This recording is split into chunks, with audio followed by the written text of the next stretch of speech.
Darshan and ಗ್ಯಾಂಗ್ನಿಂದ Renukaswamy ಹತ್ಯೆ ಪ್ರಕರಣಕ್ಕೆ ಸಂಬಂಧಪಟ್ಟ ಹಾಗೆ ಸಂಕಷ್ಟದ ಸರಮಾಲೆ ಮುಂದುವರೆದಿದೆ. ಡಿ ಗ್ಯಾಂಗ್ಗೆ ಕಂಟಕವಾಗುತ್ತಾ ಹೆಚ್ಚುವರಿ ಚಾರ್ಜ್ ಶೀಟ್ ಅನ್ನುವಂತಹ ಪ್ರಶ್ನೆ ಈಗ ನಿರ್ಮಾಣವಾಗಿದೆ. 132 ಪುಟಗಳ ಹೆಚ್ಚುವರಿ ಆರೋಪ ಪಟ್ಟಿಯನ್ನ ತನಿಖಾಧಿಕಾರಿ ಚಂದನ್ ಕುಮಾರ್ ಸಲ್ಲಿಕೆ ಮಾಡಿದ್ದಾರೆ. ಈ ಹಿನ್ನೆಲೆಯಲ್ಲಿ ಇದು ಸಮಸ್ಯೆಯನ್ನ ತಂದಿಡುತ್ತಾ ಮತ್ತಷ್ಟು ಮುಳುವಾಗುತ್ತಾ? ಪಬ್ಲಿಕ್ ಟಿವಿಯಲ್ಲಿ ಹೆಚ್ಚುವರಿ ಚಾರ್ಜ್ ಶೀಟ್ನ ಎಕ್ಸ್ಕ್ಲೂಸಿವ್ ಮಾಹಿತಿ ಲಭ್ಯವಾಗಿದೆ. ಏನಿದೆ ಈ 132 ಪುಟಗಳ ಹೆಚ್ಚುವರಿ ಆರೋಪ ಪಟ್ಟಿಯಲ್ಲಿ ಅನ್ನೋದು ಕೂಡ ನೋಡಬೇಕು. ಯಾಕಂದ್ರೆ ಈಗ ಇಲ್ಲಿವರೆಗೂ ಈ ಇನ್ಸಿಡೆಂಟ್ ಹೇಗಾಯಿತು, ಯಾರೆಲ್ಲ ಕೈ ಜೋಡಿಸಿದ್ರು, ಅದಕ್ಕೆ ಬಳಕೆ ಮಾಡಿದಂತಹ ಮಾರಕಾಸ್ತ್ರಗಳು ಏನೇನು, ಮತ್ತು ಅದನ್ನು ಮರೆಮಾಚಲಿಕ್ಕೆ ಮುಚ್ಚಿ ಹಾಕಲಿಕ್ಕೆ ಯಾವ ರೀತಿ ಸಂಚು ರೂಪಿಸಿದ್ರು ಅದೆಲ್ಲವನ್ನು ಕೂಡ ಕೊಟ್ಟಾಗಿತ್ತು.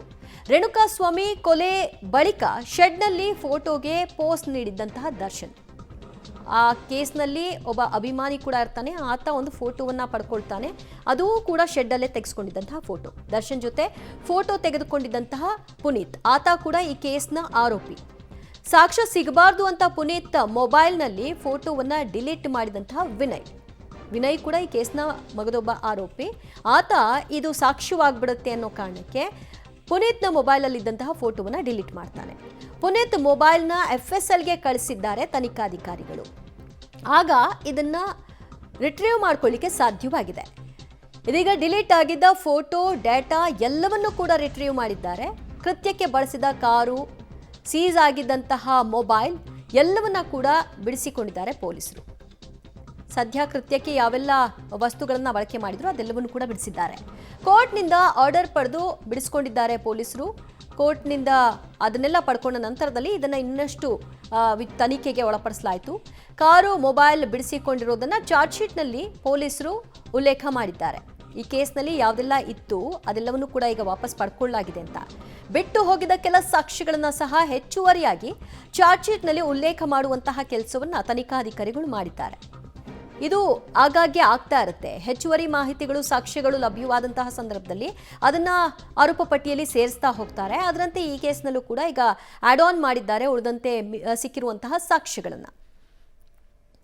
ಮತ್ತಷ್ಟು ಮಾಹಿತಿ ಕೊಡ್ತಾರೆ ನಮ್ಮ ಪ್ರತಿನಿಧಿ ಉಮೇಶ್, ಇದು ಹೆಚ್ಚುವರಿ ಆರೋಪ ಪಟ್ಟಿಯಿಂದಾಗಿ ಈ ಇಡೀ ಕೇಸ್ಗೆ ಯಾವ ರೀತಿಯಾಗಿ ತಿರುವನ್ನ ಪಡ್ಕೊಳ್ಬಹುದು ಅನ್ನೋ ರೀತಿ ಕಾಣಿಸ್ತಾ ಇದೆ.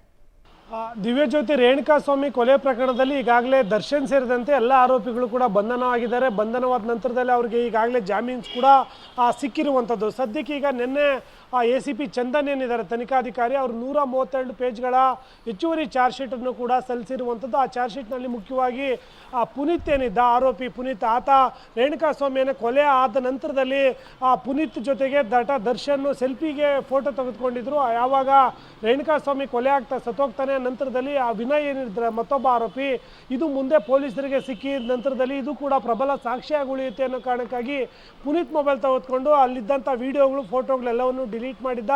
ಆ ಮೊಬೈಲ್ನ ರಿಟ್ರೀವ್ ಕೊಟ್ಟಿದ್ದಂಥ ಅಧಿಕಾರಿಗಳಿಗೆ ಈ ರಿಟ್ರೀವ್ ಆಗಿರುವಂಥದ್ದು. ರಿಟ್ರೀವ್ ಆದಂಥ ವೇಳೆಯಲ್ಲಿ ನಟ ದರ್ಶನ್ ಆ ಶೆಡ್ಗೆ ಹೋಗೇ ಇರಲಿಲ್ಲ ಅಂತೇನು ವಾದ ಮಾಡ್ತಾ ಇದ್ದಾರೆ. ಅದಕ್ಕೆ ಪೂರಕವೆಂಬಂತೆ ಆ ಶೆಡ್ನಲ್ಲಿ ನಟ ದರ್ಶನ್ ಇದ್ರು ಅನ್ನೋದಕ್ಕೆ ಸಾಕ್ಷಿಯಾಗಿ ಪುನೀತ್ ಜೊತೆಗೆ ನಟ ದರ್ಶನ್ ಸೆಲ್ಫಿ ಫೋಟೋ ತೆಗೆದುಕೊಂಡಿರೋದು, ಮೊಬೈಲ್ನಲ್ಲಿ ಫೋಟೋ ರಿಟ್ರೀವ್ ಆಗಿದೆ. ಅದನ್ನು ಕೂಡ ಸೇರಿದಂತೆ ಈ ತನಿಖೆಯ ವೇಳೆಯಲ್ಲಿ ಮತ್ತಷ್ಟು ಲೋಪದೋಷಗಳೇನು ಕಂಡುಬಂದಿದ್ವು ಅವನ್ನೂ ಸೇರಿಸಿದಂತೆ ಕೆಲವೊಂದು ಸಾಕ್ಷ್ಯಗಳು ಸಿಕ್ಕಿದ್ದಾವೆ. ಇವರು ಇದರಲ್ಲಿ ಕೊಲೆ ಪ್ರಕರಣದಲ್ಲಿ ಭಾಗಿಯಾಗಿದ್ರು ಅನ್ನೋದಕ್ಕೆ ಯಾವೆಲ್ಲ ಪೂರಕ ಅಂಶಗಳು ಸಿಕ್ಕಿದ್ವೋ ಎಲ್ಲವನ್ನೂ ಕೂಡ ಮೆನ್ಷನ್ ಮಾಡಿ ಈಗ ಹೆಚ್ಚುವರಿ ಚಾರ್ಜ್ ಶೀಟ್ ಕೊಟ್ಟಿರುವಂಥದ್ದು. ಅದರಲ್ಲಿ ಕೆಲ ಪೊಲೀಸ್ ಅಧಿಕಾರಿಗಳ ಹೇಳಿಕೆಗಳು ಕೂಡ ಸೇರಿದಂತೆ 132 ಪೇಜ್ಗಳ ಚಾರ್ಜ್ ಶೀಟ್ನ ಸಲ್ಲಿಸಿರುವಂಥದ್ದು. ಇದು ಟ್ರಯಲ್ಗೆ ಬಂದಂಥ ವೇಳೆಯಲ್ಲಿ ಆರೋಪಿಗಳಿಗೆ ಶಿಕ್ಷೆ ಕೊಡಿಸುವ ನಿಟ್ಟಿನಲ್ಲಿ ಪೊಲೀಸರಿಗೆ ಸಹಾಯಕ್ಕೆ ಬರುತ್ತೆ ಅನ್ನೋ ನಿಟ್ಟಿನಲ್ಲಿ ಈಗ ಅಧಿಕಾರಿಗಳು ಚಾರ್ಜ್ ಶೀಟ್ ಸಲ್ಲಿಸಿರುವಂಥದ್ದು. ದಿವ್ಯಜ್ಯೋತಿ, ಉಮೇಶ್ ಸಂಪರ್ಕದಲ್ಲಿರಿ, ಮತ್ತಷ್ಟು ಮಾಹಿತಿ ನಿಮ್ಮಿಂದ ಪಡೆದುಕೊಳ್ತೀವಿ.